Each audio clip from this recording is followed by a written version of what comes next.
일부 예배 때도 말씀드렸는데 농사 짓는 분들 일터 신방을 신청을 잘 안 하십니다. 왜 그러냐 했더니 바쁘셔서 또는 아직 뭐가 맺힌 게 없어서 저는 그런 거 신경 안 씁니다. 가서 기도해 드리고 싶습니다. 싹이 올라올 때, 순이 올라올 때, 열매가 맺혀질 때 기도 많이 해야 됩니다. 예전에 제가 알고 있는 한 목사님 계신데요. 그 목사님이 간증 삼아서 이런 얘기를 하시더라고요. 종자씨? 어떤 농사 짓는 분이 종자씨를 이만한 드럼 같은 데다가 받아놓고 오셔서 하는 얘기가 기도해 달래요. 종자들이 잘 올라올 수 있도록. 그래가지고 종자 담아져 있는 그 드럼통 같은 데다 손을 탁 집어넣고 이렇게 휘저으시면서 기도했대요. 저도 이렇게 할 수 있습니다. 우리 농사 짓는 분들 뭔가 결과가 나오기 전에 같이 기도하는 게 어떨까 싶습니다. 신청하십시오. 제가 시간이 중복되면 조절하겠습니다. 다른 분들도요 마찬가지입니다. 일터 신방, 대신방은 가을에 하기로 했기 때문에 일터 신방 이렇게 했으면 좋겠고요. 일터가 멀다, 대전이다, 울산이다, 좋습니다. 염려하지 마시고 일터 신방 신청해 주시면 제가 기쁜 마음으로 가서 기도해 드리도록 하겠습니다. 작년에 보니까 일터 신방을 하니까 대신방이나 이런 걸로 생각하셔가지고요 막 식사 준비도 하시려고 그러시는데 아닙니다. 절대 그러지 마십시오. 제가 편하게 가서 기도할 수 있도록 여러분 그냥 일하시는 그 모습, 그 상태에서 저를 만나면 되니까요. 작년에 만나보신 분들은 알 겁니다. 편하게 신청서를 통해서 신청해 주시기를 부탁드리겠습니다. 하나님 말씀은 신명기서 5장 16절입니다. 신명기서 5장 16절 크게 봉독하도록 하겠습니다. 너는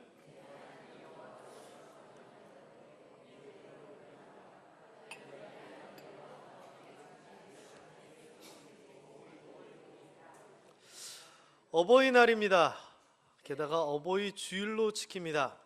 어버이날 참 애매합니다. 왜냐면은요 어린이날은요 아이들이 어머니, 아버지 또는 할머니, 할아버지가 용돈을 주고 선물을 사주시면 다 기쁩니다. 그냥 좋습니다. 근데 어버이날은요 살아온 시간이 큰 만큼 서로 간에 마찰도 있었을지도 모르고요 간격도 벌어졌을지도 모릅니다.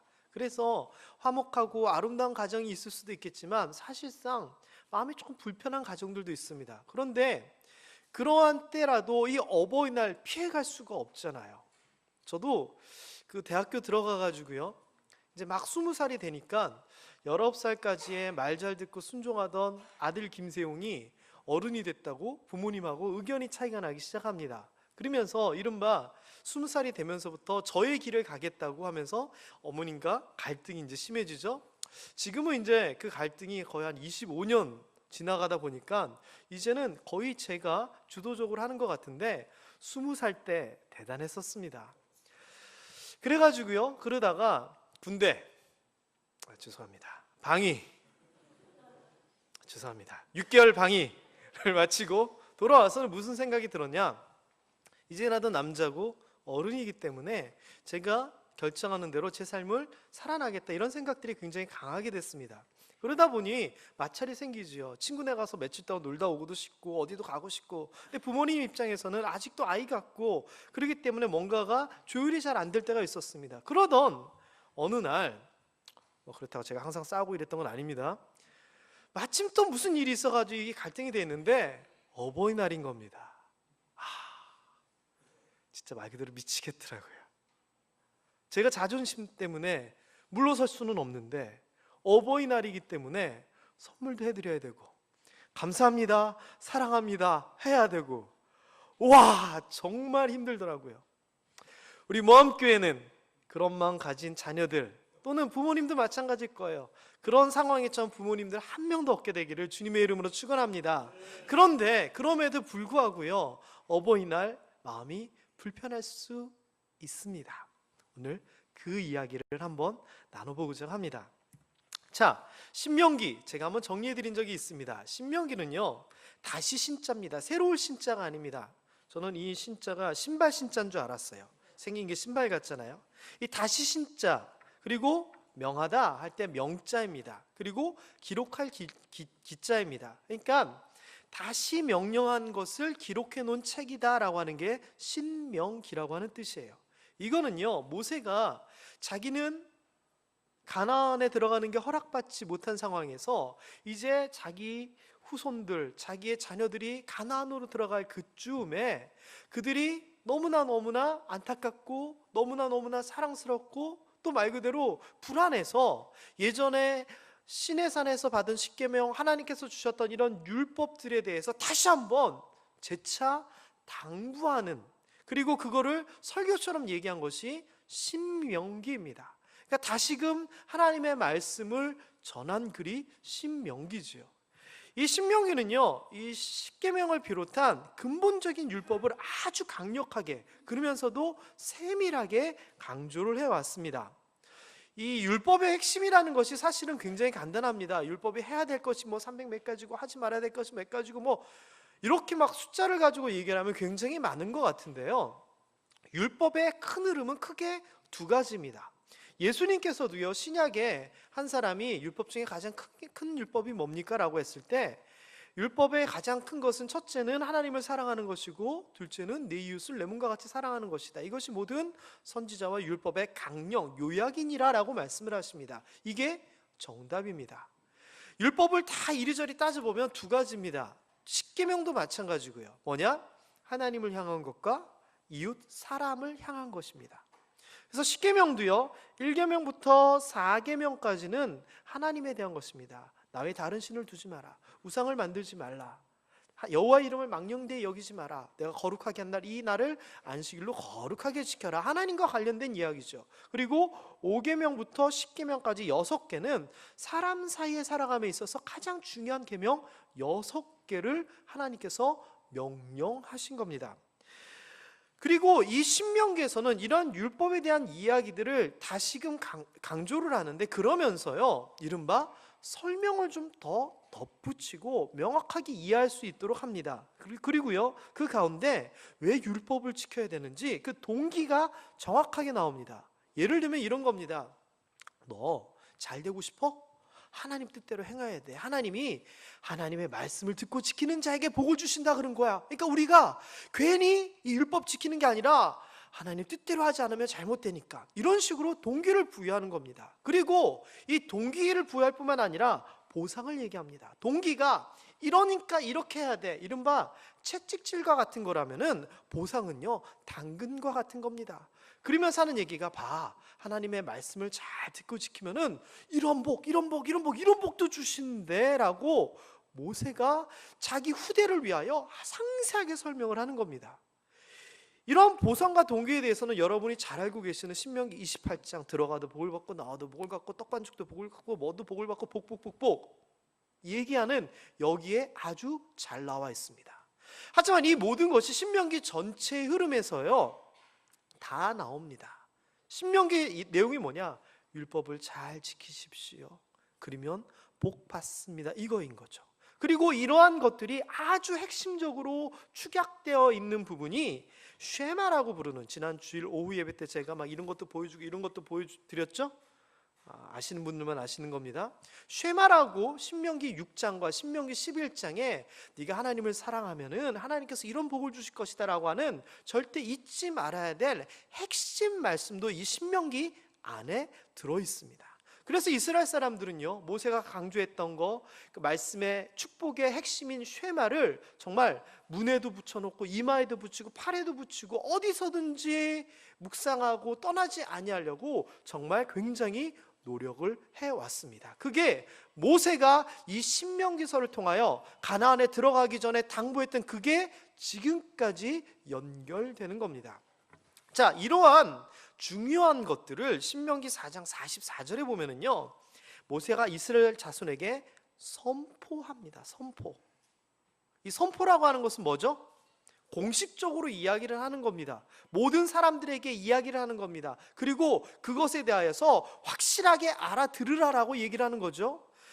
이 율법을 선포하는데 그 이유는 두 가지입니다. 첫 번째는요, 종교적인 지침입니다. 신앙생활에 있어서 이렇게 신앙생활을 하라라고 하는 그런 내용인가 동시에 이스라엘 공동체가 지켜야 될 도덕적, 법적인 테두리입니다. 그래서 이렇게 잘못했을 땐 이런 벌을 받고 이렇게 했을 때는 이렇게 하고, 이러한 우리로 따지면 형법, 민법, 어떻게 보면 헌법 같은 그런 내용들이 이 율법 안에 다 담겨져 있습니다. 근데 이것을 모세가 선포한 겁니다. 이제는 이스라엘 백성들은 말 그대로 빼도 박도 못하고 그 율법이 선포됐기 때문에 그대로 살아야 했던 것이죠. 4장 44절에 이어서 이제 선포를 하는데 그 첫 시작이 뭐였냐? 십계명이었습니다. 왜냐? 당연하죠. 하나님께서 직접 주셔가지고 돌판에 새겨주신 그 십계명, 모든 율법의 축약, 율법에 있어서 가장 중요한 10가지의 계명인 겁니다. 모세가 이스라엘 백성들을 불러가지고요 얘기합니다. 오늘 내가 너희에게 말하는 이 규례와 법도를 듣고 그걸 잘 배워서 지켜 행하라. 하나님께서 호렙산, 시내산의 다른 이름입니다. 시내산에서 우리와 언약을 세우셨는데 이 언약이 우리 조상들하고만 관계된 것이 아니라 여기 살아있는 우리하고도 관계되어 있는 것이다. 그러면서 4절에서 얘기하는 것이 내가 가서 받았지만 이거 너희에게 다 같이 주신 것이야. 하나님께서 그 십계명 얘기하실 때 산이 막 구름 있고 막 천둥 소리 나고 너희들 다 봤잖아. 근데 너희가 그것을 두려워하였기 때문에 나만 가가지고, 또 하나님께서 나만 부르셨기 때문에 내가 대면하여서 대신 너희에게 알려준 그거 알지? 잘 지키고 배우고 행해야 돼 라고 합니다. 그러면서 나오는 중요한 표현이 여호와께서 이르시되입니다. 그러니까 이 율법의 근거가 어디인지 명확하게 얘기를 하는 겁니다. 하나님께서 주신 말씀, 명령이니까 너희들이 잘 지켜라라고 하면서 여호와께서 이르시되 하면서 그 다음에 신명기에 지켜야 될 율법들에 대해서 십계명부터 쫙 다시 한번 이야기합니다. 이거는요, 신명기는요 사실상 모세의 유언입니다. 마지막으로 당부하는 이야기들입니다. 자, 이러한 이야기 중에서 1계명부터 4계명 하나님에 대한 얘기를 하고 그 다음에 인간 사이에 있어서 우리 삶에 있어서 중요한 계명들을 얘기하는데 그 첫 번째 계명이 뭐냐? 10계명 제5계명이 인간들 사이에 살아가면서 제일 중요한 계명, 제일 필요한 계명, 제일 우선되는 계명을 하나님께서 뭐로 우리에게 주셨냐면은 바로 내 부모를 공경하라라고 하는 말입니다. 다시 얘기하면은요, 우리가 살아감에 있어서 우리가 지켜야 될 하나님의 명령 1호가 뭐라고요? 내 부모를 공경하라입니다. 이건 굉장히 큰 의미가 있습니다. 하나님을 사랑하고 이웃, 사람을 사랑함에 있어서 사람을 사랑하는 그 첫 대상이 부모라는 겁니다. 시대가 하수선하여 지금 시대는요 정말 소란스럽고 엉망진창이 됐습니다. 어르신들을 공경하지 않고요 부모님들을 귀하게 여기지 않는 시대가 되어버렸습니다. 이제는요 뉴스에서는요 폐륜 아들이 술 먹고 부모님을 때렸다더라, 이거는요 뉴스거리도 되지도 못합니다. 예전에 저는 이름도 기억나는데 뭐라고 하는 그 사람이 자기 부모를 죽여가지고 어떻게 하려고 했던 게 났을 때 대서특필했습니다. 근데 요즘은요 그냥 그런 일이 또 있나 보다 하면서 그냥 넘어갑니다. 왜? 너무나 그런 일들이 많아졌습니다. 젊은이들이요 어르신들을 존중하고 공경하고 이것보다는요 늙은 시대는 물러가라, 이제 우리의 시대라고 얘기하는 것이 요즘 우리의 모습 중에 한 부분 아닌가요? 다른 어르신들도 그럴 뿐만 아니라 자기의 부모에 대해서도 마찬가지입니다. 그러나 아닙니다. 하나님께서 가장 중요하게 여기는 것이 바로 부모를 공경하는 겁니다. 사랑과의 관계에 대한 첫 계명이 그것을 증명하는 것이죠. 자, 그런데 이 신명기 말씀이 다시 말씀하는 거라 그랬잖아요. 원래 처음 얘기했을 때가 출애굽기 20장에 나오는 부분입니다. 시내산에서 이제 십계명을 딱 받았을 텐데, 자 읽어보세요. 시작.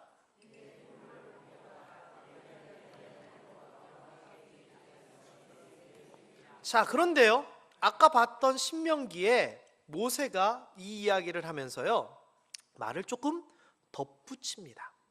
그 앞에 다른 계명에 대하여서는요 그냥 있는 그대로를 얘기합니다. 그런데 이 부분에 대하여서 제5계명에 대하여서만은 모세가 뭔가 말을 덧붙입니다.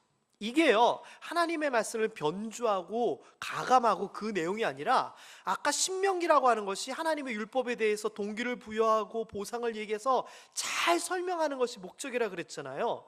이 부모 공경에 대해서는요, 모세가 말을 덧붙입니다. 어떤 말을 덧붙였는지 아까 본문을 한번 기억해 보시고 알아차리실 수 있으시겠어요? 뭐라고 얘기하냐면요, 노란 글씨만 읽어봅니다. 시작. 네, 하나님 여호와께서 명령한 대로. 앞에 뒤에 다른 계명에서는 이 이야기가 안 나옵니다. 이게 무슨 말을 얘기하느냐면요, 부모 공경에 대한 얘기를 하면서 이 부모 공경에 대한 것은 네가 하고 싶어서 하고 하지 말고 안 하고 이 문제가 아니라 하나님께서 명령하신 거니까 당연히 해야 된다라고 하는 그 내용입니다. 자, 여러분, 자녀들 입장에서 부모를 공경하는 게 쉽습니까? 어렵습니까? 머리가 굵어질수록 어렵습니다. 어릴 때는요, 엄마 아빠 하는 거 그대로 다 따라합니다. 그래서요, 4살짜리 여자아이들은 틈이 나는 대로 화장대를 뒤져서 루즈를 칠하고요, 남자아이들은요, 아빠가 버린 담배꽁초를 몰래 주워서 뽀끔뽀끔 흉내를 내기도 합니다. 왜냐면은요, 그 일 자체가 좋은 게 아니라 엄마 아빠가 했으니까 따라하는 겁니다. 좋으니까. 그런데 나이를 먹어감에 있어서 또 어르신들이 나이가 많아짐에 있어서 이것이 점차 감소합니다. 게다가요, 이 당시에는요, 이런 어떤 노동력, 생산이 중요한 이 시기에서는요, 남자 어른이나 여자나 힘들어서 나이 먹어서 노동을 할 수 없게 되면 그때부터는 가치가 떨어집니다. 자기 밥벌이도 제대로 못하는 겁니다. 음식은 없고 아이들도 먹여야 되고 나도 배고픈데 나이 든 어른이 일도 안 하면서 밥은 꼬박꼬박 잘 드시고, 그러면서 또 나이 드신 분들이 단점이 하나 있잖아요. 잔소리 많아지는 거. 막 그러면은 밑에 자녀들이 마음이 불편한 겁니다. 뭐 이스라엘만 그랬나요? 우리나라도 그랬죠. 우리나라 고려시대에 못된 악습이 있었죠. 뭐죠? 고려장. 아버지 어머니 나이 들었다고 아이들 먹일 것 없다고 내다 버리는 그런 풍습에 대한 이야기, 그 전설들 알잖아요. 그러니까 그때나 지금이나 부모에 대한 공경이 절대 쉬운 게 아니고요, 그 마음이 정말 진심으로 나와서 부모를 공경하는 거 생각보다 많지 않았다는 겁니다. 그렇기 때문에 모세가요, 강조하는 겁니다. 야, 부모 공경해. 근데 이거 다시 얘기하지만 하나님께서 명령하신 거야. 그러니까 꼭 공경해야 돼. 지금 이 이야기를 하는 겁니다. 여러분, 자녀들 입장에서 부모 공경하기 힘듭니다. 게다가 부모님들이 잘 사랑을 해주셨을 때 그럼에도 불구하고 자녀들이 철이 없어서 그걸 잘 못할 뿐만 아니라 부모님들이 자녀들에게 잘 못해줬다 생각이 들면 자녀들은 더더욱이나 공경하기 힘듭니다. 그런데 성경의 얘기는 그거와 다릅니다. 그거를 떠나서 부모를 공경하라. 왜? 은혜에 감사해서 나를 태어나게 해주셔서 나를 잘해주셔서, 이거는 둘째라는 겁니다. 첫째가 왜 공경하라? 하나님의 명령입니다. 세상적으로 생각하기에는 부모님의 은혜에 감사해서 사랑한다라고 하는 게 이게 우선인 것 같은데요, 그거는요, 사실상 우리 인간에 있어서 정말 너무나 감사해서 공경하는 거는요, 생각보다 확률적으로 사람마다 따져보면 높거나 크지 않습니다. 아까 제가 얘기하는 것처럼 마지못해 하는 경우도 많습니다. 그렇기 때문에 모세가 얘기합니다. 하나님의 명령이다. 명령이다. 그 다음에 또 한 가지가 추가된 부분입니다. 원래 출애굽기에서는 이렇게 나옵니다. 내게 준 땅에서 내 생명이 길리라에서 끝납니다. 그런데 그 다음에 복을 누리리라를 더 붙입니다. 지금 이 시대만 복주할까요? 그때도 마찬가지였을 거예요. 그런데 그렇다고 해가지고 이 말이 뭔가 좀 달라지는 말이냐? 아니요, 똑같은 얘기입니다. 여호와가 내게 준 땅에서 내 생명이 길고, 내 생명이 길고는 장수를 얘기하는 건데요, 그 당시 장수한다는 것은 무슨 의미냐? 질병에서도 비껴가고, 사고에서도 비껴가고, 전쟁에서도 비껴가고, 가뭄과 기근에서도 비껴가고 해와 달의 상함에서도 비껴가고 등등등. 그러니까 살아감에 있어서 오래 장수한다는 얘기는요, 정말 대단한 겁니다. 거기에 대해서 조금 더 추가로 이야기를 상세하게 덧붙인 겁니다. 잘 장수할 만큼 네가 복을 받을 것이다. 여러분, 이 공경하라고 하는 말 뜻이요, 우리 한글 개념으로 보면은요, 공손히 받들어 모시다, 요 정도에서 그칩니다. 물론 이 말도 공손히 받들어 모시다도 사실상 굉장히 어려운 말이에요. 왜냐면은요, 이 공손이라고 하는 것은 마음에 대한 얘기거든요. 어버이날이라고 선물 사드리고 뭐 옷 해드리고 맛있는 거 모시고 하고 여행, 이거는요, 돈 있는 사람 또는 여유 있는 사람 또는 여유 없어도 그냥 해야겠다 생각하면 할 수 있습니다. 그게 중요한 게 아니라 공손에서 중요한 것은요, 마음입니다. 마음을 다하여 부모님께 대하는 것을 얘기합니다. 그리고 받들어 모신다라고 하는 것은 형식이죠. 마음만 그렇게 하는 것이 아니라 이렇게 잘 챙기는 겁니다. 사랑한다 사랑한다 얘기하면서 부모님에게, 자녀에게, 아내에게 무슨 특별한 날 선물 같은 거 하나도 안 하고 꽃 같은 것도 하나도 안 하고, 제가 찔려서 지금 이랬습니다. 그러면은 말로만 사랑한다 하면은 받는 사람 입장에서는 저 사람이 정말 나를 사랑할까 생각하는 겁니다. 부모님께 감사합니다 감사합니다 감사합니다 아무리 그래도요, 공손히 모시는 그 무언가가 없으면 안 되는 거죠.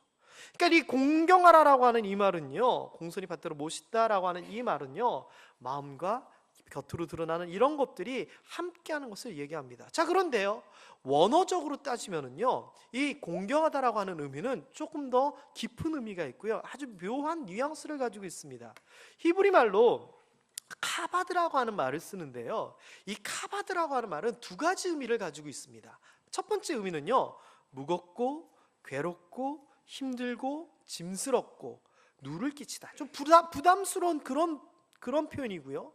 그런데 똑같은 이 카바드가 또 무슨 뜻을 가지고 있냐면은 다수의, 즉 많은, 부유한, 영화롭게 하는, 명예로운, 영광스러운, 이런 뜻을 가지고 있습니다. 그러니까 이 카바드라고 하는 단어를 썼다는 것은 이 두 의미가 공존해 있는 거예요. 그래서 이 말을, 그러니까 뉘앙스를 좀 살펴가지고 보면은 내 부모를 공경하라라고 했을 때 이 공경이라고 하는 말은 힘들고 어렵겠지만, 그럼에도 불구하고 부담스럽겠지만, 네가 마음이 내키지 않을 수도 있고 환경이 여의치 않을 수도 있겠지만, 그럼에도 불구하고 내 부모를 영화롭게 하고 높여드려라 라고 하는 얘기입니다.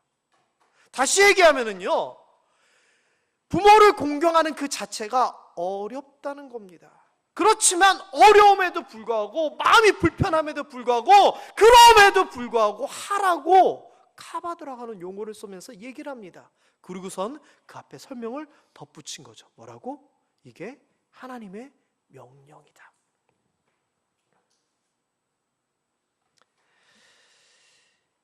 그 다음에 중요한 말이 나옵니다. 그리하면. 또 나옵니다. 김세용 목사가 뭐 함께 와가지고 그리하면이라고 하는 말을 지금 몇 번 했을까요? 100번은 충분히 넘었을 것 같습니다. 성경에 있는 대표적인 축복에 대한 공식, 그리하면이라고 하는 단어가 가운데 있습니다. 또는 표준세번역이나 공동번역에서는 그래야 라고 얘기를 하는데요, 이 그리하면이 가운데 있고 뒤에 복 받는 내용이 쭉 나옵니다. 그리고 이 복 받기 위해서 앞에 조건이 나오는 거죠. 이 조건을 이루었을 때 그리하면, 그래야지만 이것이 복이 이루어지는 거죠. 부모 공경에도 이 이야기가 나옵니다. 네가 부담스럽고 힘들고 상황이 여의치 않더라도 하나님께서 명령하신 거니까 순종하여 네 부모를 공경하면, 그리하면 하나님께서 어떻게 해주시느냐? 보상을 해주신다고 얘기합니다. 그 보상이 뭐냐면요, 내게 준 땅에 대한 이야기를 먼저 얘기합니다. 이 상황은요, 신명기 상황은요, 아직 요단강 건너가기 전, 땅으로 들어가기 전, 전쟁도 하기 전입니다. 그런데 하나님께서 준다고 약속하셨는데, 네가 잘 그렇게 부모를 공경하면 내게 준 땅에서 살게 되겠다고 그 약속에 대한 성취를 전제하면서 나갑니다. 그리고 아까 얘기한 것처럼 장수에 대한 얘기를 하고, 장수를 넘어서는 모든 것이 형통해지는 복을 얘기하는 겁니다. 그리하면. 자, 자녀들 잘 생각해 보세요. 잘 생각해야 됩니다. 내가 잘 살려고, 행복하려고, 형통하려고, 성공하려고 열심히 살아가는데 부모님이 부담스러운가요? 하하, 그럴 수 있겠지만 오히려 그럴 때일수록 부모님을 잘 모시면 내 앞의 문제가 해결됩니다. 그게 하나님의 명령이고 하나님의 약속입니다. 세상에서 성공하는 비결, 자녀들 입장에서 너무나 간단합니다. 하나님의 명령을 지키십시오. 그 명령이 뭐냐? 부모님을 부담스럽고 힘들지만 존중하며 존경하며 공손하게 받들어 모시라라고 하는 겁니다. 그렇게 하면, 그리하면, 그래야지만 하나님께서 약속을 이루시고 하나님께서 장수하게 하시고 하나님께서 복을 주시는 겁니다. 여러분, 자녀들이 꼭 요것 때문은 아니겠지만 부모님 공경하는 것에 대해서 오늘 좀 잘 생각해 보시고 정 마음이 내키지 않으시면 그래야 복 받는구나 이 생각하셔도 좋고요. 그래도 마음이 내키지 아니하시면 하나님의 명령이니까라고 억지로라도 하시기 바랍니다. 해야지만이 됩니다. 해야지만이 여러분의 가문이 살아납니다. 여러분, 성경에 보면은요, 출애굽기에서 십계명에 대한 얘기를 할 때 이런 얘기가 나옵니다. 질투하는 하나님에 대한 얘기를 하면서 이방을 섬기고 그러면 나는 질투하는 하나님이라서 3세대까지 그 화를 받게 될 것이다 라고 얘기합니다. 그 다음에 나오는 얘기가 뭐죠? 그러나 너희가 나를 사랑하고 내 계명을 지키면 너희가 몇 대까지? 1000대까지 이르러 내게 은혜를 받을 것이다 라고 얘기합니다. 이 이야기입니다. 부모가 자녀들을 잘 가르쳐서 이 자녀가 부모를 잘 공경하고 하나님의 명령대로 살게 되면 이렇게 됩니다. 이렇게 되면 그것이 1000대까지 당연히 이루어지는 거고 이어지는 거지요. 부모님 입장에서는 어떻게 되는 줄 아십니까? 야, 니네가 나 잘 공경해. 물론 여러분이 자식을 낳았으니까 그럴 자격이 있습니다. 저도 그런 자격이 있습니다만 그런 마음은 내려놓으십시오. 자녀들을 대할 때 어떻게 대하셔야 되냐면은 자녀들이 잘 되고 또 내가 잘 되고 우리 가문이 잘 되기 위해서는요, 존경받는 부모가 되시기 위해 노력하는 것이 중요합니다. 왠 줄 아십니까? 존경받지 못하는 부모, 자녀가 아무리 명령이고 복받는다고 해도 공경하기 어렵습니다. 그런데 부모가 자녀를 정말 제대로 사랑하고 부유하고 빈궁하고를 떠나서 최선을 다해서 살고 특별히 신앙적으로 하나님 앞에서 떠나지 아니하는 그 모습을 자녀에게 보여준다면 그 자녀는 부모를 존경하게 될 겁니다. 그리고 존경과 함께 공경을 더하게 되고 그 공경함을 통하여서 정말 하나님께서 주시는 그 약속 온전히 받게 될 줄 믿습니다. 자녀이건 부모님이건 오늘 이 말씀 잘 생각하시고 하나님의 명령 제대로 이어받으셔서 부모님께 순종하고 공경하고 잘 받들어 모실 수 있게 되길 바라고요. 그것을 통하여서 하나님께서 우리에게 주시는 그 은혜와 복 온전히 누릴 수 있게 되기를 주님의 이름으로 축원합니다. 한 가지만 더 말씀드리겠습니다. 아까 우리가 불렀던 찬송 나의 사랑하는 책 199장 두 가지의 문제가 있습니다. 저는 이 문제를 꼭 지적하고 싶습니다. 첫 번째는 뭐냐? 아버지는 어떡하라고. 자, 그리고 두 번째는 이 찬송을 부르면서 마음이 불편하신 분들이 있는데 어떤 분이냐면요, 부모님이 하나님을 잘 안 믿고 또는 성경을 읽어주시지 않았던 경우 이 찬송 읽으면서 괜히 좀 거리감 느낄 수 있습니다. 그런데요, 그렇게 생각하지 마십시오. 우리 부모님은 나에게 그렇게 못해 주셨을지 모르지만 나는 내 자녀에게 그렇게 해줘야 됩니다. 그 찬양이 내 찬양으로 그치는 것이 아니라 우리 자녀의 찬양이 되었으면 좋겠고요. 나중에 제가 이 199장은 매년 부를 건데 앞으로 제가 은퇴하려면은 25년, 26년이 있으면 되는데요. 26년 후에 우리의 자녀들이 똑같은 자리에서 이 찬송을 부르면서 여러분을 생각할 수 있게 되었으면 좋겠습니다. 기도하겠습니다. 하나님, 우리의 자녀들이 부모를 잘 공경하게 하여 주옵시고 이런 하나님의 명령 잘 지켜 행하게 하시며 그것을 통하여 우리의 자녀들이 복받고 장수하고 약속을 이룰 수 있도록 이끌어 주시옵소서. 부모된 우리들도 우리 자녀들에게 존경받게 하여 주옵시고 하나님의 말씀을 잘 듣고 행할 수 있도록 잘 가르치며 모세와 같은 마음으로 이끌게 하여 주시옵소서. 어버이날을 맞이하여 우리 모함의 부모님들 한 명이라도 마음 상하는 사람 없게 하여 주시옵시고, 자녀들 때문에, 가족 때문에 속상하는 일 없고 오히려 기쁨 넘치는 귀하고 좋은 날 되게 하여 주시옵시며, 부모 공경으로 인하여서 우리들이 하나님께 받은 복을 자랑할 수 있는 우리 모든 모함의 성도들 되게 하여 주시옵소서. 감사하며 예수님 이름으로 기도드렸습니다. 아멘.